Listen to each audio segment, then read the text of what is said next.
ذی الحج کا چاند نظر آنے کے بعد یہ جو سوال آپ نے تحریر فرمایا ہے، آپ لوگوں کو کیٹیگرائز کریں۔ ایک تو وہ لوگ ہیں جنہوں نے قربانی کرنی ہی نہیں، خواہ وہ جان بوجھ کے نہ کریں، خواہ اس لیے نہ کریں کہ ان کے پاس مال نہیں۔ ناخن، بال، اس کی کوئی پابندی ان پر نہیں ہے۔ ناخن اور بال اس کی پابندی صرف ان لوگوں کے لیے ہے جنہوں نے قربانی کرنی ہے، اور خود یہ پابندی کوئی فرض تھوڑی ہے، کوئی واجب تھوڑی ہے۔ ایک آدمی نے قربانی کرنی ہے، اس کے باوجود یکم ذی الحج کو، 2 کو، 3 کو، 9 کو ناخن کٹاتا ہے، بال کٹاتا ہے، کوئی حرج نہیں، کوئی گناہ کی بات تھوڑی ہے۔ اس لیے اس مسئلے پہ اتنا زور دینا کہ فرض اور واجب کے قریب قرار دینا یا فرض اور واجب، یہ بدعت ہے، گناہ ہے۔ اصول کی بات ہمیشہ یاد رکھو کہ کتاب و سنت کا ہر حکم کوئی فرض اور واجب کا نہیں ہے۔ کتاب و سنت میں جتنے احکامات آئے ہیں یہ خود سارے فرض نہیں ہیں۔ اللہ تعالیٰ کی کتاب سے بھی بڑھ کے کوئی چیز ہے۔ خدا کہتا ہے وَإِذَا حَلَلْتُمْ فَاصْطَادُوا، اور جب تم احرام کھول دو تو شکار کرو، یہ فرض ہے۔ پھر تو اگر 30 لاکھ حاجی ہوتے ہیں تو ہر ایک کے لیے ایک پرندہ اور جانور بھی چاہیے کہ شکار کرے۔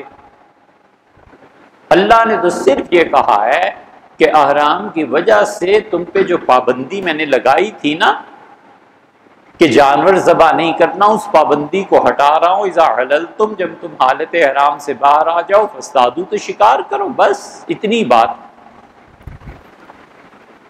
اللہ کہتا ہے فنکحوا، دوسری مثال ہے فنکحوا ما طاب لکم من النساء، عورتوں میں سے جو تمہیں پسند آ جائیں تو نکاح کرو، مثنی و ثلاث و رباع، 2 2، 3 3، 4 4۔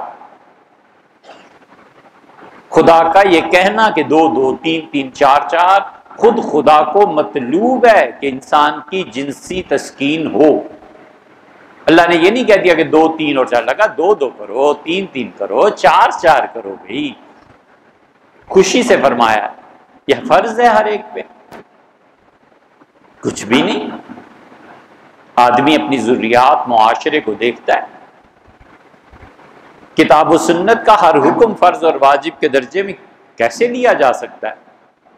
حضور اقدس صلی اللہ علیہ وسلم فرمایا تم سجدہ کرتے ہو تو دعا مانگا کرو سجدے میں، اللہ تمہاری دعائیں بہت سنتا ہے حالت سجدہ میں۔ تو فرمایا دعا مانگا کرو، تو فرض ہے ہر ایک کے لیے دعا مانگنا۔ سبحان ربی الاعلیٰ اور سبحان ربی العظیم کہا، بس فارغ ہوئے، دعا مانگے، بسم اللہ، گھنٹہ گھنٹہ مانگے، ہمیں کیا اعتراض ہے؟ اسی طرح یہ ناخن کٹانا اور بالوں کا کتروانا یا کٹانا، یہ دونوں چیزیں محض مستحب کے درجے میں ہیں، اس سے زیادہ کوئی درجہ نہیں۔ اگر کوئی فرض اور واجب کہے گا تو بدعت کا ارتکاب کرے گا، اپنی طرف سے ایک حکم لگا رہا ہے۔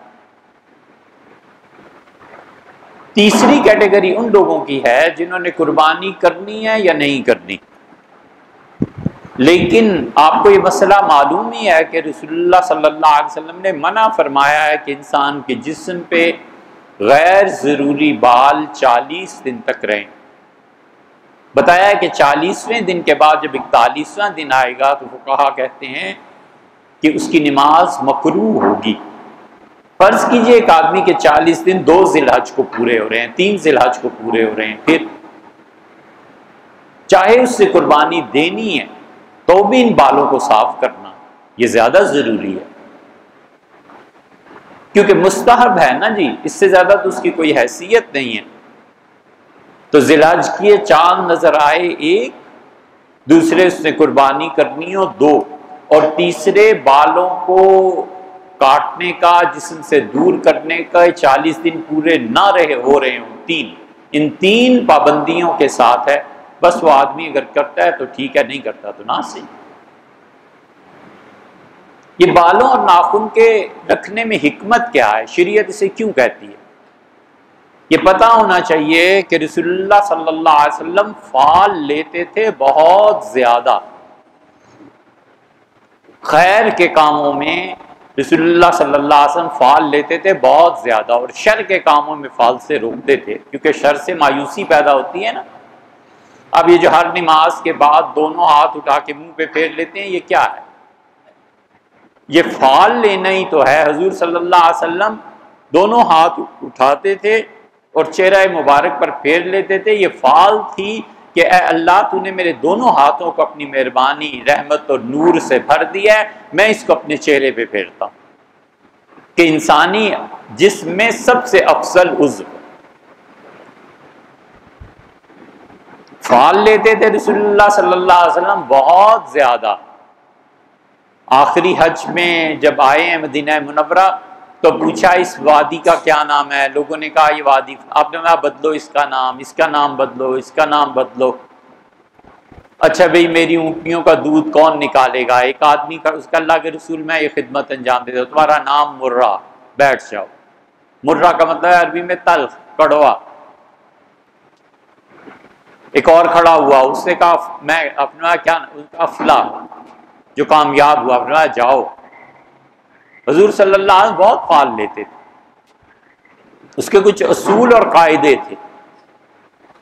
یہ جو قربانی میں منع کیا گیا ہے نا، صرف استحباب کے درجے میں یہ فال لینا ہے کہ اے پروردگار جس طرح جانور سالم ہونا چاہیے، اس میں کوئی عیب نہیں ہونا چاہیے، اسی طرح جب میں پیدا ہوا تھا تو اے رب میرے بال اور ناخن ساری کی ساری چیزیں موجود تھیں، میں اپنے آپ کو قربانی کے لیے پیش کرتا ہوں سالم اور پورا، اللہ میں نے کوئی حرج نہیں کیا، نہ بال کاٹے نہ ناخن کاٹے۔ یہ فال لینا ہے اللہ سے، بس اتنی بات، اس سے زیادہ کچھ نہیں۔ سورج اور چاند گرہن دو نمازیں ہیں، ان نمازوں کے طریقے پہ روشنی ڈالیں یا آئندہ سے انشاءاللہ کر دیں۔ بالوں اور ناخنوں کے نہ کتروانے کی وجہ حجاج سے مشابہت کچھ بھی نہیں ہے۔ حجاج سے کیا مشابہت ہوئی؟ وہ حالت احرام ہے، ایک حاجی 8 ذی الحج کو 9 کو حتیٰ کہ احرام باندھتا ہے تو ٹھیک ہے، مشابہت ان سے کیسے ہو سکتی ہے؟ کسی درجے میں کوئی کرتا ہو تو کرتا ہو، لیکن اصل وہ ہے جو فال لینا ہے۔ یہ وہی بات ہے جو آپ نے سوال نمبر 4 میں تحریر فرمائی ہے کہ سنت موقدہ، غیر موقدہ، مستحب کے بارے میں وضاحت کریں، اور اعمال کو ان کی حیثیتوں سے خلط ملط کرنے کے بارے میں کوئی وعید ہے تو اس کا ذکر فرمایا۔ ہم نے پہلے عرض کر دیا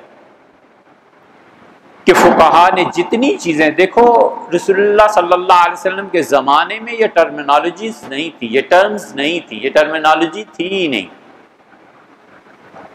نبی کریم صلی اللہ علیہ وسلم کا مزاج لوگ سمجھتے تھے، یہ کیٹیگرائزیشن بعد میں ہوئی ہے۔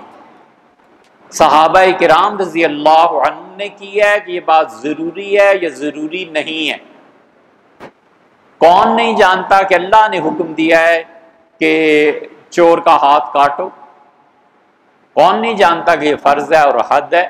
اس کے باوجود سیدنا عمر رضی اللہ عنہ نے حالات کو دیکھا کہ کن حالات میں امپلیمنٹیشن ہو سکتی ہے، کن حالات میں نہیں ہو سکتی، ختم کر دی کہ فی الحال اس پہ حکم نہیں کیا، عمل نہیں کیا جا سکتا، اس کو چھوڑ دو۔ حضرت عثمان رضی اللہ عنہ نے چھوڑی ہیں ایسی چیزیں، انہوں نے کہا حالات نہیں رہے۔ سیدنا علی رضی اللہ عنہ نے صحابہ کرام رضی اللہ عنہ سے عبداللہ ابن سلام رضی اللہ عنہ چیخے، روئے، انہوں نے کہا علی یہ جو آپ جاننا چاہتے ہیں نا کوفہ، ایک مرتبہ یہ مدینہ سے خلافت نکل گئی، قیامت تک واپس نہیں آئے گی خلافت، آپ یاد رکھیں، آپ یہ کیا کرنے چلے ہیں؟ انہوں نے کہا میں نے پڑھا ہے کہ مدینہ منورہ سے ایک مرتبہ خلافت گئی تو کبھی نہیں لوٹے گی، آپ کیا کرنے چلے ہیں؟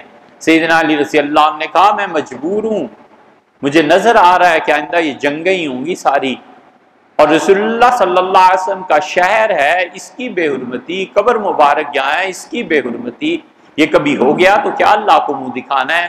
میں کر رہ نہیں سکتا، کوفہ ہی کو دارالخلافہ بنائیں۔ حضرت سعد رضی اللہ عنہ کے اصرار پہ کوفہ بنا تھا. کوفہ کرنا کیا تھا؟ وہ تو سیدنا عمر رضی اللہ عنہ نے جب عراق پر حملہ کیا سیدنا ابو بکر رضی اللہ عنہ کے زمانے میں اور عراق فتح ہو گیا، تو عراق دراصل یہ ایران کا حصہ تھا. ایرانیوں کو شدید غصہ تھا. یزد جرد ایرانیوں کا بادشاہ تھا، اس نے رستم کو بلایا، مشورہ کیا. آپ جانتے ہیں جنگ قادسیہ 5 دن جاری رہی ہے اور عربوں اور ایرانیوں کا فیصلہ کن دن تھا.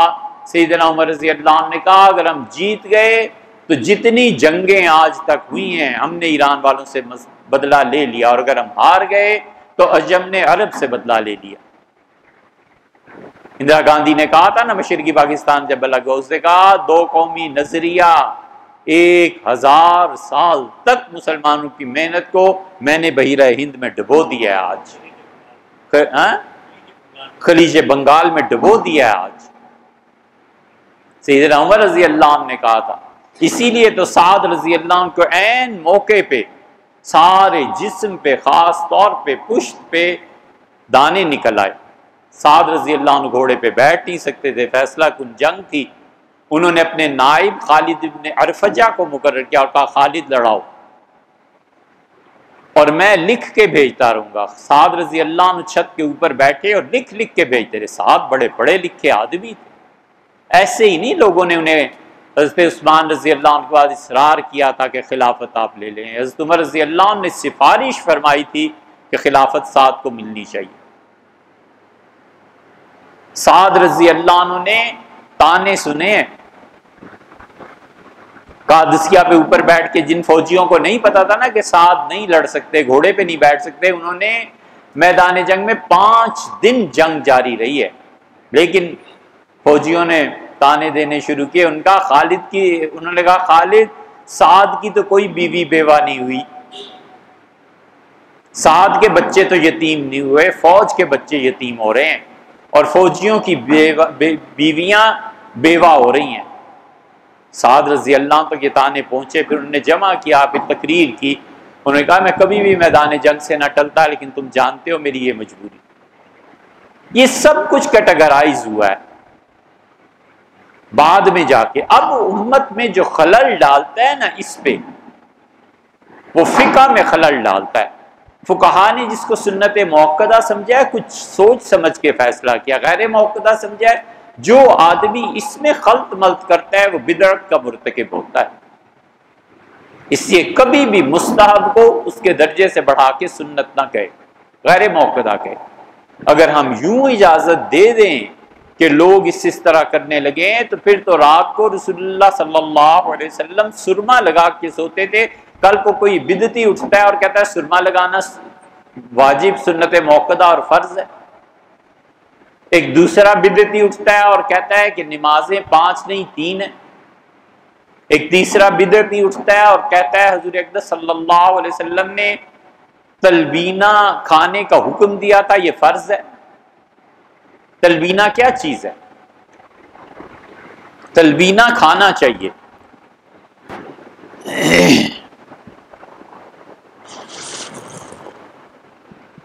ہر شخص کو چاہیے کہ تلبینہ کھائے، عورتوں کو چاہیے کہ پکائیں. ام المومنین سے عائشہ رضی اللہ عنہا کہتی تھی کہ تم میں سے کوئی گھر ایسا نہ رہے جہاں تلبینہ نہ پکے. ام المومنین رضی اللہ عنہا جب کوئی غم اور دکھ پیش آتا تھا نا تو سارے گھر والوں کو جمع کر کے تلبینہ پکا کے اسے کھلاتی تھی. ایک عورت کو بھی کہا، اس کے بھائی کا یا کس کا انتقال ہو گیا تھا، بڑی محبت تھی اسے اپنے بھائی سے. تو ام المومنین رضی اللہ عنہا نے کہا کہ میں نے تو یہی دیکھا ہے کہ رسول اللہ صلی اللہ علیہ وسلم ایسے موقع پہ تلبینہ پکانے کا حکم دیتے تھے. یہ صحیح بخاری میں ساری روایات آئیں. تلبینہ ہے کیا؟ بارلے، جو کو اس کے چھلکے سمیت گرائنڈ کر لیا جائے.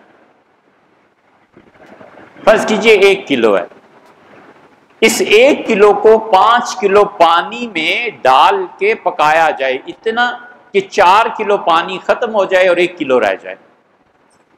تو یہ ایک حلوہ یا ایک طرح کی کھیر یا جو بھی اسے کہیے، یہ بن گئی نا۔ اس میں اب اگر کہ آدمی دودھ شامل کر لے، شہد شامل کر لے، شریعت نے سب کی اجازت دی ہے، ڈرائی فروٹس شامل کر لے۔ حضرت رسالت مآب صلی اللہ علیہ وسلم نے فرمایا تلبینہ کھایا کرو، اور فرمایا یہ تمہاری صحت میں اضافہ کرتا ہے، تمہارے غم اور دکھ کو دور کرتا ہے، ڈپریشن، مایوسی۔ فرمایا جب تم میں سے کسی پہ چھا جائے تو اسے چاہیے کہ تلبینہ پیے یا کھائے۔ حضرت عائشہ رضی اللہ عنہ کی روایت مستدرک حاکم میں آتی ہے، وہ کہتی ہیں کہ جب ہمارے ہاں کوئی بیمار ہو جاتا تھا تو ہم تلبینہ چڑھا دیتے تھے، اور جب تک ٹھیک نہیں ہوتا تھا تلبینے کی ہنڈیاں اترتی نہیں، یعنی ہم اسے تلبینہ مسلسل پلاتے رہتے تھے کہ رسول اللہ صلی اللہ علیہ وسلم بیماری کی شفا ہے اور دل کے غم کا علاج ہے، مایوسی کا علاج۔ اب کوئی آدمی اس تلبینہ کو فرض قرار دینے لگے کہ فرض ہے تم پہ کھاؤ، ہے کوئی تو نہ کھائے؟ بہت سے ہوں گے آپ میں سے ایسے جنہوں نے آج تک نہیں کھایا، تو اب کیا ہے؟ کچھ بھی نہیں۔ اس لیے کبھی بھی جس فقیہ کی پیروی کرتا ہے، مجتہد کی اجتہاد پہ عمل کرتا ہے، اس کے نظام میں دخل نہ دے۔ ان فقہا نے بہت سوچ سمجھ کے دین کو کیٹیگرائز کیا ہے۔ سیدنا علی رضی اللہ عنہ، آخری مثال دیتا ہوں، سیدنا علی رضی اللہ عنہ بیٹھے کچھ بات ارشاد فرما رہے تھے، امیر المومنین تھے، خلافت راشدہ تھی۔ ایک آدمی یہ ہوتے ہیں جنہیں دین ہو جاتا ہے، جیسے بخار ہو جاتا ہے، ہیضہ ہو جاتا ہے، یہ بعض لوگوں کو دین ہو جاتا ہے، عقل سے کام ہی نہیں لیتے کہ یار اتنے بڑے بڑے لوگ بیٹھے ہیں، آخر انہیں دین کی کوئی پرواہ نہیں، ایک تمہیں ہی ہے۔ وہ بار بار اٹھے اور کہے امیر المومنین مغرب، امیر المومنین مغرب، حضرت مغرب کی نماز۔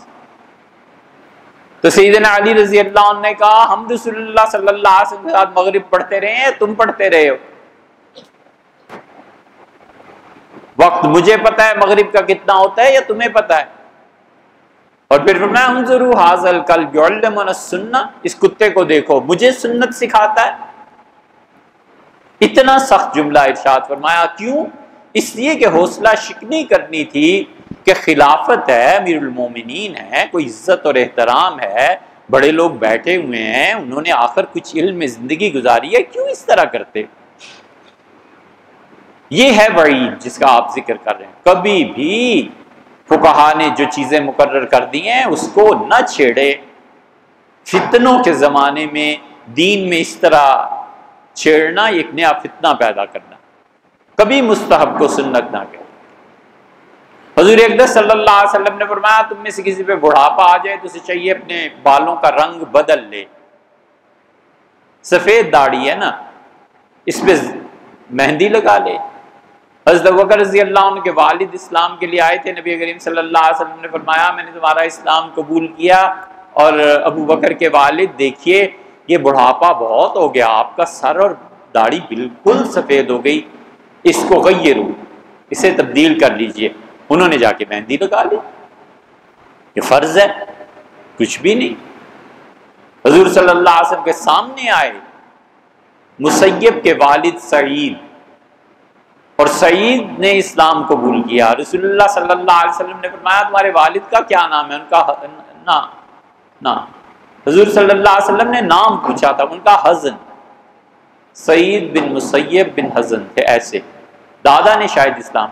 انہوں نے کہا حضور صلی اللہ علیہ وسلم میں تمہارا نام تبدیل کرتا ہوں، سہل رکھتا ہوں، نرم زمین، نرم آدمی۔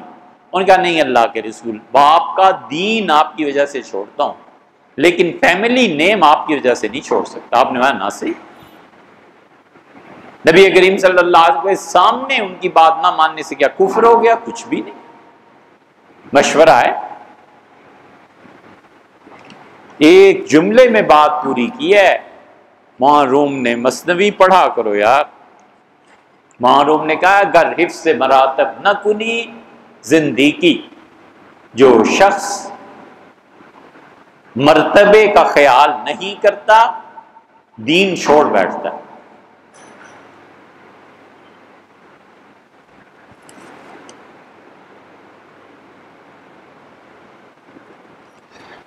موجودہ معاشرتی رسوم آپ کے معاشرے میں بگاڑ کی صورت پیدا ہو جاتی ہے، اس سلسلے میں اصولی رہنمائی فرمائیں۔ شادی، بیاہ، سالگرہ۔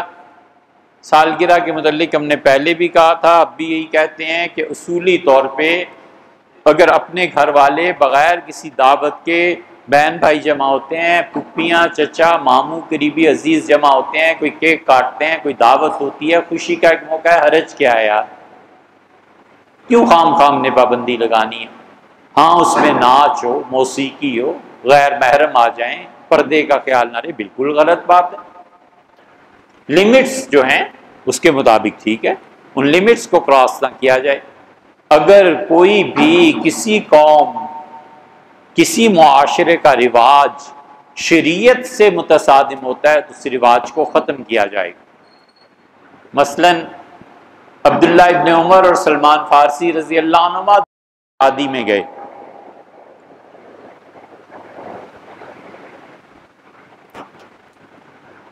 سلمان فارسی رضی اللہ عنہ جب اترے، ہمارے ہاں شادی بیاہ کے موقع پہ لائٹس لگاتے ہیں نا، اس زمانے میں دیواروں پہ پردے لٹکائے جاتے تھے۔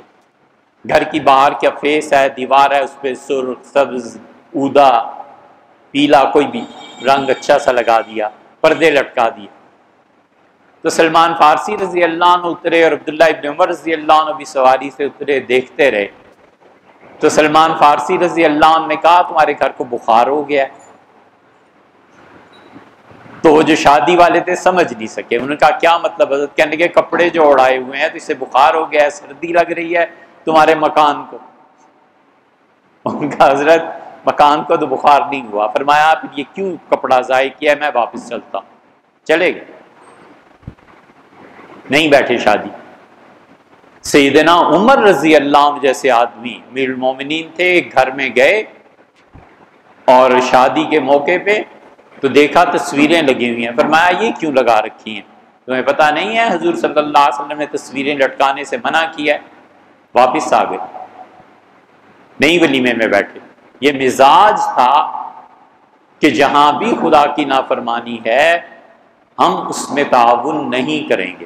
اور دوسرا مزاج انہی کے بیٹے عبداللہ ابن عمر، لوگ ڈرے کہ یہ بھی اب واپس جائیں گے، وہ سلام کر کے گھر کے اندر چلے گئے۔ تو کسی نے کہا سلمان واپس چلے گئے، ان کا ٹھیک کیا، ان کا اور آپ آگے کہنے کہ کیا کریں، عورتیں غالب آ گئی ہیں، کیا کریں اب؟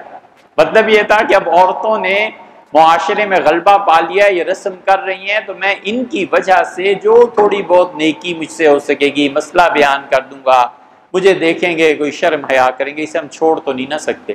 یہ دوسرا پہلو ہے دین کا۔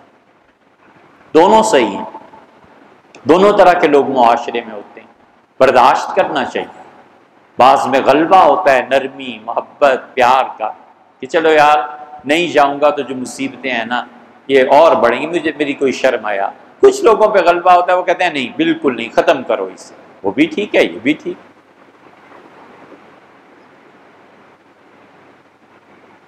نابالغ بچہ بغیر وضو کے قرآن پاک کو چھو سکتا ہے۔ مقتدی امام کے پیچھے واجب ترک کر دے، مثلا دعائے قنوت نہ پڑھے، قوما یا جلسہ نہ کرے تو اس کی نماز ہو جائے گی۔ کوئی بھی آدمی اپنی انفرادی نماز میں واجب جان بوجھ کے چھوڑ دے، تین مسئلے ہیں الگ الگ، غور سے سننا چاہیے۔ کوئی بھی آدمی امام ہو یا مقتدی واجب چیزیں جان بوجھ کر چھوڑ دے ارادتاً تو نماز ٹوٹ گئی۔ مثلا امام نے دعائے قنوت چھوڑی جان بوجھ کے اور رکوع میں چلا گیا، نماز ختم ہو گئی۔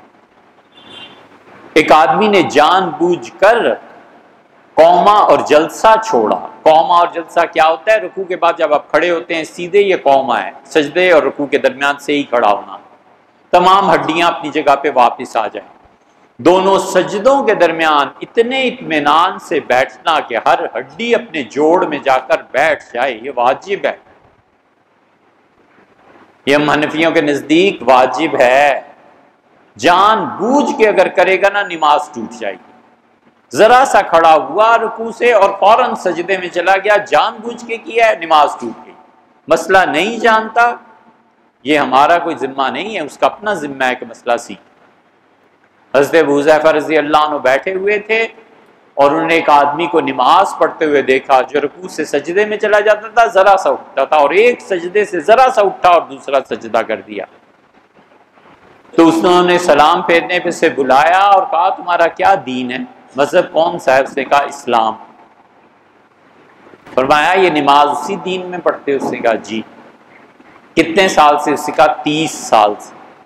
انہوں نے کہا ابو حذیفہ تمہیں گارنٹی اور ضمانت دیتا ہے کہ 30 سال سے تو تمہاری ایسی نمازیں نہیں ہوئی، باقی آئندہ تمہاری مرضی ہے۔ اور پھر انہوں نے کہا میں نے رسول اللہ صلی اللہ علیہ وسلم کو دیکھا تھا، تمہاری جیسی نماز اس آدمی نے آ کے پڑھی تھی، اور نبی کریم صلی اللہ علیہ وسلم بلا کے فرمایا تھا کہ رکوع سے سیدھا کھڑا ہونا ہے اور دونوں سجدوں کے درمیان اطمینان سے بیٹھنا ہے، اور اگر یہ تم نہیں کرو گے تو تمہاری نماز نہیں ہوگی۔ یہ واجبات جان بوجھ کے چھوڑے امام یا مقتدی نہیں، یہ واجبات جان بوجھ کے چھوڑے امام یا اپنا نماز پڑھنے والا فرد، نماز ٹوٹ گئی۔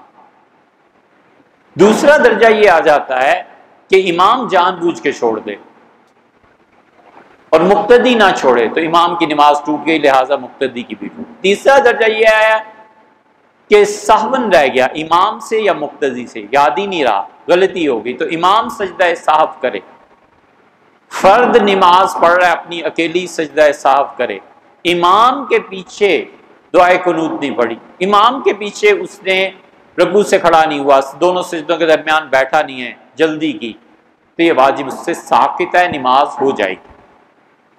مقتدی کی نماز فرض پہ ٹوٹتی ہے، فرض کے ترک سے، واجب کے ترک سے نہیں ٹوٹتی، اور امام کی نماز اور مفرد آدمی نماز پڑھنے والا، اس کی نماز جان بوجھ کے ترک واجب پہ ٹوٹ جاتی ہے، اور اگر ترک واجب غلطی سے ہو گیا ہے تو سجدہ سہو اس کا حل۔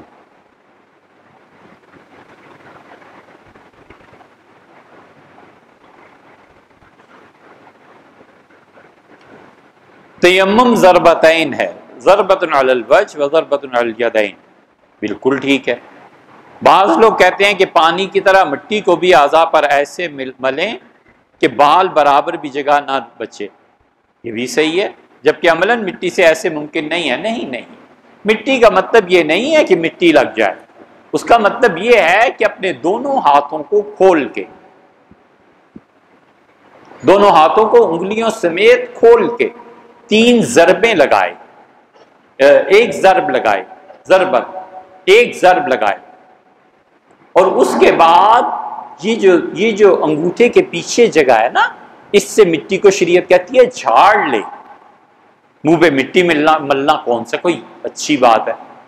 شریعت نے کیوں سر پہ مٹی مسا منع کی ہے؟ مسا نہیں ہے، وجہ اس کی یہ ہے کہ سر پہ مٹی ڈالنا ماتم کا موقع ہے۔ اللہ نے 2 فرض ساقط کر دیے ہیں، وضو میں 4 فرض ہیں، 2 فرض خدا نے تیمم میں ساقط کر دیے ہیں، سر پہ مٹی کا ڈالنا اور پاؤں میں، اس لیے کہ پاؤں میں تو عام طور پہ ہوتی ہی ہے، اور سر پہ مٹی ڈالنا بری بات ہے۔ ایک آدمی بڑے عقل کے ڈھنڈورے پیٹتا تھا، لطیفے کی بات یاد آ گئی، بڑا عقل، سیدنا علی رضی اللہ عنہ کہتے کہیں چڑھ گیا تو امیر المومنین رضی اللہ عنہ نے فرمایا اگر سارا دین عقل پہ ہی موقوف ہوتا نا تو تلوے، جب پاؤں چلتا ہے آدمی تو تلوے مٹی میں لگتے ہیں۔ شریعت نے کس وجہ سے پاؤں کے مسح کو ختم کر دیا؟ شریعت نے کس وجہ سے پاؤں کے مسح کو ختم کر دیا؟ یہی بات ہے، اصل حکمت یہی ہے کہ سر اور پاؤں دونوں نکال دیے گئے، اور تیمم میں دونوں ایک ضرب لگائے، اور پھر اس کے بعد یہ جو انگوٹھے کے پیچھے کا حصہ ہے نا، اس طرح فقہا نے لکھا ہے، اساتذہ سکھاتے تھے کہ مٹی کو جھاڑ دے۔ اب جھاڑ دے گا تو ہاتھ اس کے پاک ہیں، ان پاک ہاتھوں سے وہ یہاں سے شروع کرے گا، انگلیوں کے تیمم سے، اور اسے لے کے آئے گا کوہنی تک، اور کوہنی سے پھیر کے پھر اس طرح لے جائے گا، اور پھر دوسرے ہاتھ کو یہاں سے شروع کرے گا اور اس طرح، اور چہرے کا تیمم کرے گا۔ یہ دو تیمم شریعت نے رکھے ہیں۔ مٹی ضروری نہیں ہے، ہاتھوں کا پاک ہونا ضروری ہے۔ اگر مٹی ضروری ہوتی تو کیا شریعت یہ قاعدہ مقرر کرتی کہ ہر وہ چیز جسے آگ نہ جلا سکے نہ پگھلا سکے اس سے تیمم جائز ہے؟ مٹی ضروری نہیں ہے۔ جن سے ارض سے زمین کی چیزوں میں سے ہر وہ چیز جسے آگ نہ جلا سکے نہ گلا سکے اس سے تیمم جائز۔ پختہ گھڑا، اس پہ تیمم جائز ہے۔ ٹھیکرا، اس پہ تیمم جائز ہے۔ آپ ایک مریض کے لیے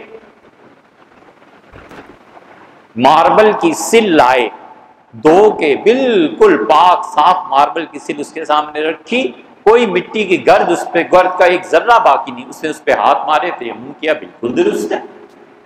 مٹی نہیں مطلوب، مطلوب اللہ نے وہ جو شریعت کے مطابق کہا ان احکامات کی پیروی۔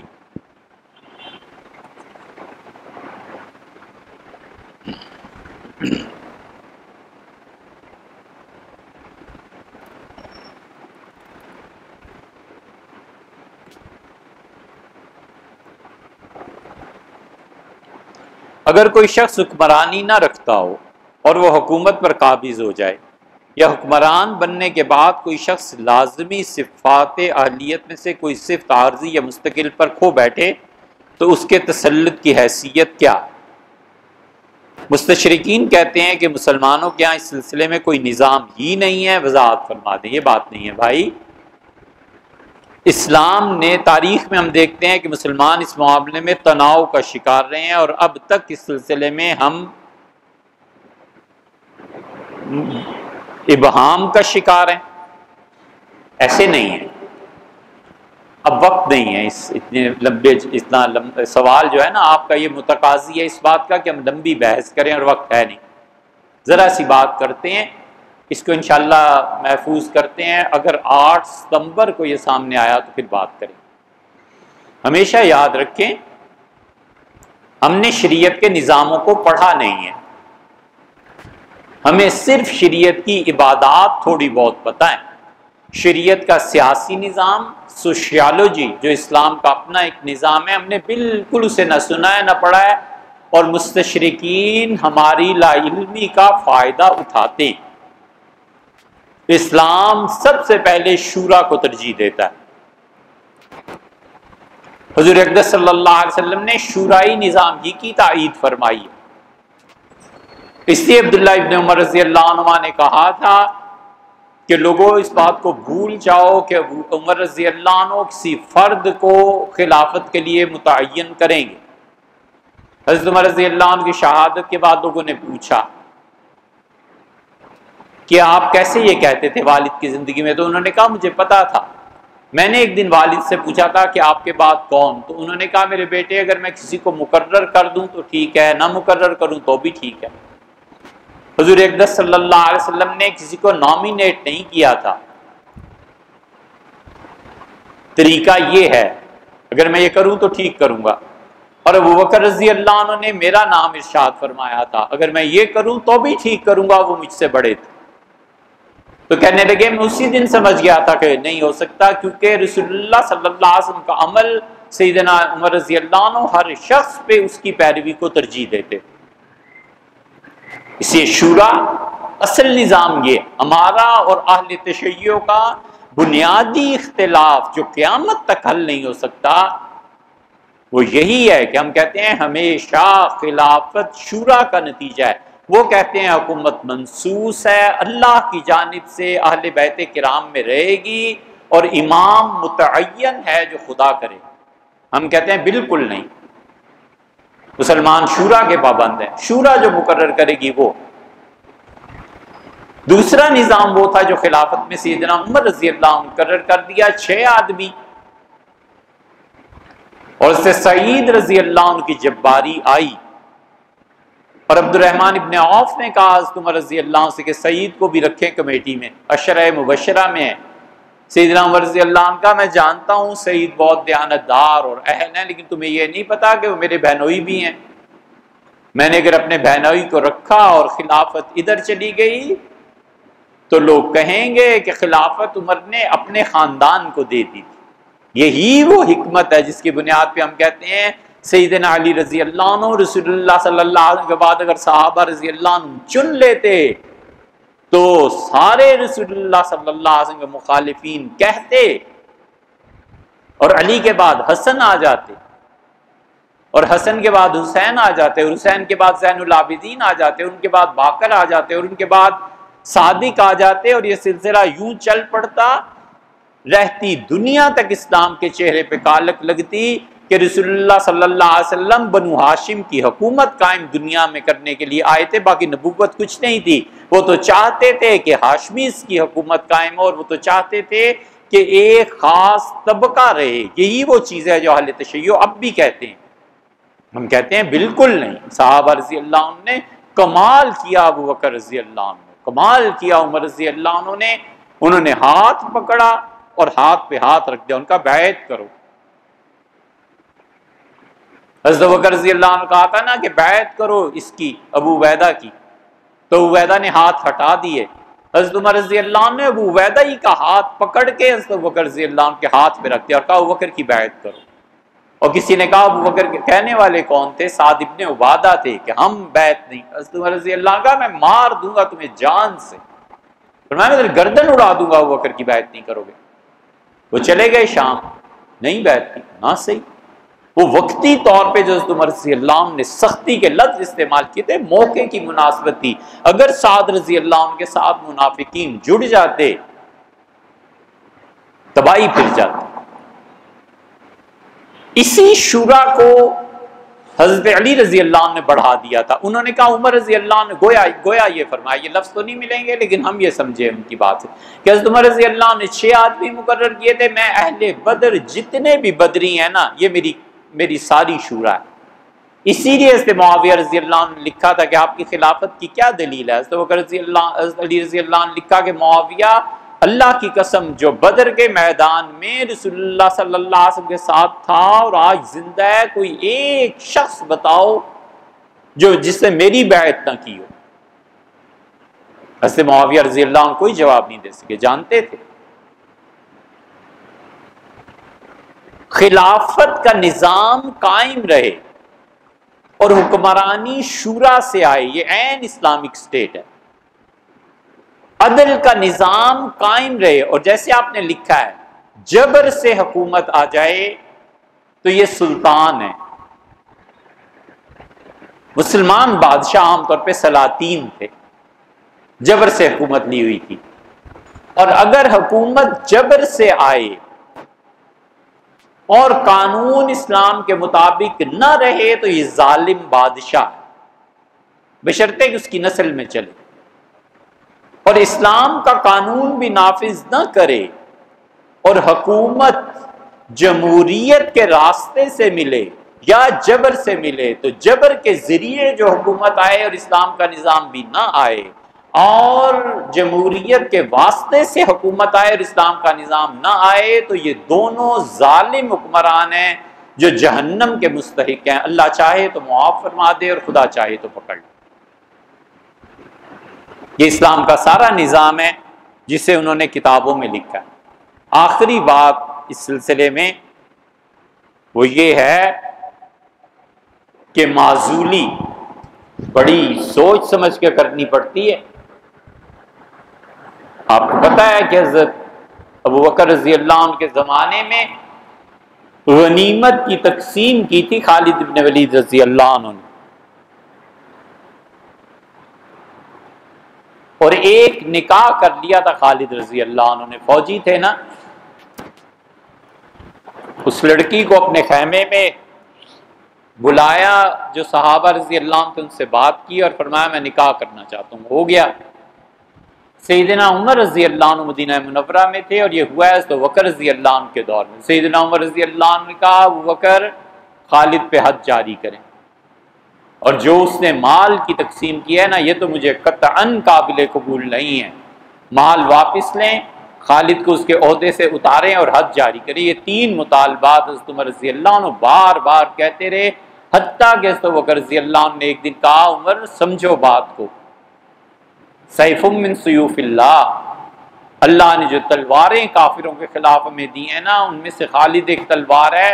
حضور صلی اللہ علیہ وسلم نے فرمایا تھا تو جو تلوار اسلام کی حمایت میں اٹھی اور لوگوں کو کاٹتی رہی ہے، کیا تم چاہتے ہو میں اسے نیام میں ڈال دوں؟ پھر حضرت عمر رضی اللہ عنہ نہیں بولے۔ جب اپنا دور حکومت ان کا آیا نا، تو تین میں سے دو باتیں ان کے ذہن میں تھیں۔ ایک یہ چیز تھی کہ خالد کو ان چیزوں کے بعد کوئی قیادت کا حق باقی نہیں رہتا، اسے ہٹا دینا چاہیے۔ انہوں نے 13 ہجری میں خلافت ملتے ہی پہلا خط لکھا، عین میدان جنگ ہے اور عین میدان جنگ میں لڑائی جاری ہے، اور حضرت عمر رضی اللہ عنہ کو ایک ایک پل کی خبر پہنچ رہی ہے کہ کس طرح عراق فتح ہو رہا ہے اور فوجیں آگے بڑھ رہی ہیں۔ عین اس حالت میں حضرت عمر رضی اللہ عنہ نے لکھا کہ میں خالد کو معزول کرتا ہوں اور عبیدہ بن الجراح کو مقرر کرتا ہوں، مسلمانوں کے امیر ہیں، اور خالد مدینہ منورہ آئیں۔ ابو عبیدہ بن جراح رضی اللہ عنہ کو یہ خط لے کے حضرت عمر رضی اللہ عنہ بلایا، بلال رضی اللہ عنہ کو خط دیا اور کہا یہ میرا آرڈر لے کے جاؤ۔ حضرت بلال رضی اللہ عنہ پہنچے، جنگ جاری تھی، ابو عبیدہ رضی اللہ عنہ نے خط پڑھا اور اپنے پاس رکھ لی۔ 3 دن تک جنگ کا فیصلہ نہیں ہوا۔ ابو عبیدہ بن جراح رضی اللہ عنہ نے بالکل اس حکم کو نافذ نہیں ہونے دیا، بئی معنی کہ انہوں نے کہا ٹھیک ہے، امیر المومنین ٹھیک کہتے ہیں، ہم ان کے تابع ہیں، لیکن ابھی وقت نہیں ہے یار، ٹھہرو۔ 3 دن بعد فتح ہوئی۔ ابو عبیدہ بن جراح رضی اللہ عنہ اصل میں ذاتی طور پہ حضرت بکر رضی اللہ عنہ کے ساتھ تھے، تو انہوں نے حضرت بلال رضی اللہ عنہ کو بلایا اور کہا بلال ممبر پہ بیٹھو، ساری فوج کے سامنے یہ خط پڑھو، مجھے بڑی شرم آتی ہے کہ خالد جیسے اتنے بہادر اور بڑے آدمی کو میں معزول کر دوں، میں ان کا تو چھوٹا ہوں، شرم آتی۔ صحابہ رضی اللہ عنہ میں یہ چھوٹے بڑے کی حیا اور تمیز تھی۔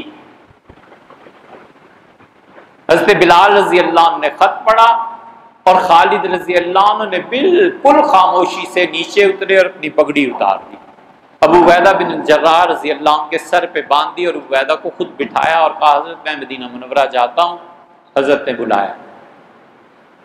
عمر رضی اللہ عنہ بڑے خوش ہوئے خالد سے، کہا لوگوں میں نے جو خالد کو معزول کیا ہے تو اس کی وجہ ہے، یہ مت سمجھنا کہ مجھے خالد سے کوئی دشمنی ہے، البتہ میں خالد سے ایک مطالبے پہ اب بھی قائم ہوں کہ پیسے واپس کرے۔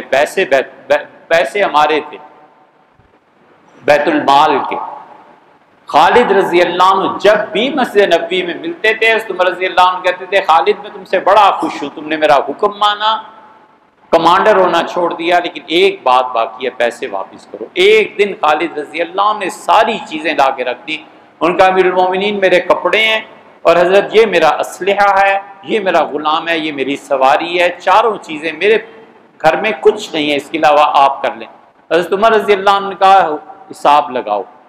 حساب کیا گیا تو 80,000 درہم کے بنے، ان کا اسلحہ بڑا قیمتی تھا۔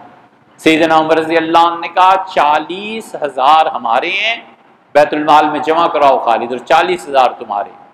خالد رضی اللہ عنہ 40,000 لیے، خاموشی سے چلے گئے۔ یہ مزاج ہے اسلام کا۔ معزولی میں بھی امیر کی اطاعت ضروری ہے، امیر المومنین کی اطاعت، اور امیر المومنین باوجود خوشی کے سرکاری مال ہے نا، عام پبلک کا حق بنتا ہے نا، بالکل کسی چھوٹے بڑے کی تمیز نہیں، پیسہ جس کے ذمہ بنتا ہے جمع کرائے، یہ ہے مزاج۔